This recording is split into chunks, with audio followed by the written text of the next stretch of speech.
Sir, so ito po yung ating sewing machine. So ito po yung mga freebies ng ating sewing machine. Yung transformer, yung foot pedal po niya, isasaksak po natin yan sir, ma'am. Okay? Baka makahingi po sa inyo ng pa-unbox pag na-receive nyo po itong sewing machine para makita po natin kung safety po siyang dumating, ma'am sir. Okay?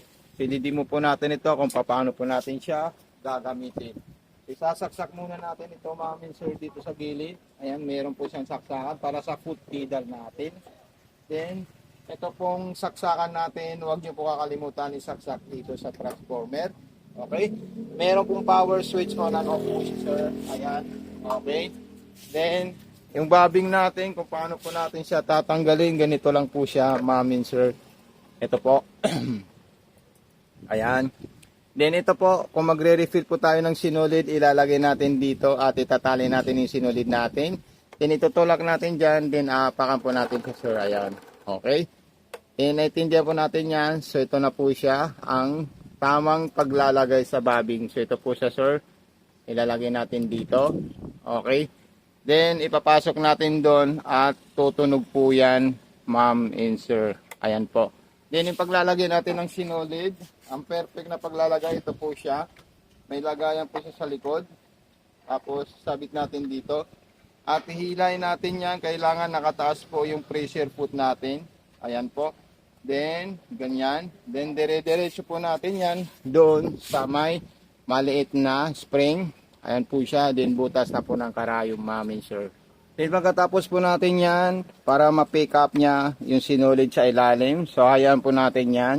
Ikutin natin yan. Then pag nakita natin yung sinulid na kulay white na nag-rotation, iangat natin. Tapos kukunin natin at ipapasok natin sa likod. Okay.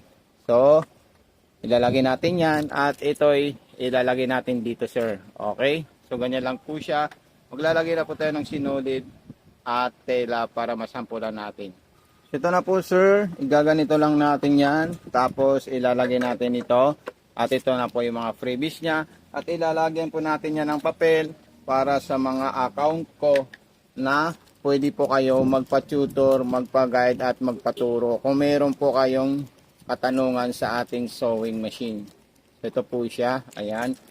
Okay, so ito po yung maong natin. Tutupiin natin yan ng 4 layer para makita nyo po na talagang kayang-kaya niya po yung maong. So ang tahi po natin sa pangmaong sir, ma'am, ito po siya. Nakaindikit na po dyan. Then aapakan po natin siya. Okay. So ayan po siya sir, ma'am. Napaka-solid po siya at napaka-smooth ang performance niya. Okay. Diyan yan. Then pakita muna natin sir yung perfect na tahi ng ating sewing machine. So ayan po siya. Okay.